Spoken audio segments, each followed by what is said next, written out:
Varachha road એ સુરત શહેરનો મુખ્ય પ્રવેશ દ્વાર છે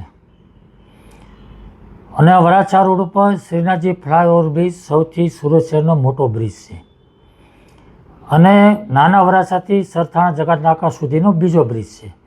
આ બંને બ્રિજ નીચે વર્ષોથી ગેરકાયદેસર લોકો વસવાટ કરે છે, ખૂબ મોટા પ્રમાણમાં વસવાટ કરે છે. આ બ્રિજ નીચે અનેક વાહનો, સંખ્યાબંધ વાહનોનું દબાણ પણ હોય છે, જેસીબી, મોટા ટ્રક, ટેમ્પાઓ, ટ્રેક્ટરો. એના કારણે ખૂબ ભયંકર ગંદકી પણ થાય છે. આ બ્રિજ નીચે ગેરકાયદેસર લોકો ફક્ત રહે છે એવું નથી, વસવાટ કરે એવું નથી, પણ એમના ધંધા પણ 2 નંબરના છે. દારૂ, જુગાર, ડ્રગ્સ, ગાંજા, અફીણ, અનેક પ્રકારના ન્યુસન્સ એ લોકો પીવે પણ છે અને વેચે પણ છે. અને અનેકવાર પોલીસે ત્યાં રેડ પાડીને પકડ્યા પણ છે અને મ્યુનિસિપલ કમિશનરને પણ ખબર છે. એટલે આ ત્યાં લાખો લોકો રોજ રોડ પર નીકળે છે, પોલીસ પણ નીકળે છે, કોર્પોરેશનના અધિકારીઓ પણ નીકળે છે.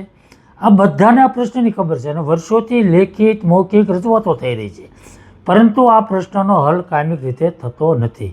અને એટલા માટે મેં પત્ર લખ્યો છે કે ફ્લાયઓવર બ્રિજ નીચે અને વલ્ભાચાર્ય રોડ જ્યાં ચાલવા માટેનો ટ્રેક બનાવ્યો છે ત્યાં પણ આ પરિસ્થિતિ છે, ત્યાં પણ લોકો રહે છે, ત્યાં પણ ગેરકાયદેસર ધંધાઓ ચાલે.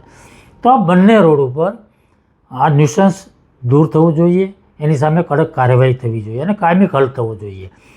અને એટલા માટે મેં મ્યુનિસિપલ કમિશનર અને પોલીસ કમિશનરને બંનેને પત્ર લખ્યો છે કે બંને સંકલન કરી સંયુક્ત રીતે આ કાર્યવાહી કરી અને કાયમિક ધોરણે આ પ્રશ્ન હલ કરવા માગો છે કે કેમ અને કેટલા દિવસમાં હલ કરવા માગો છો એનો લેખિત જવાબ મેં માગ્યો છે. એટલા માટે મેં આ પત્ર લખ્યો છે.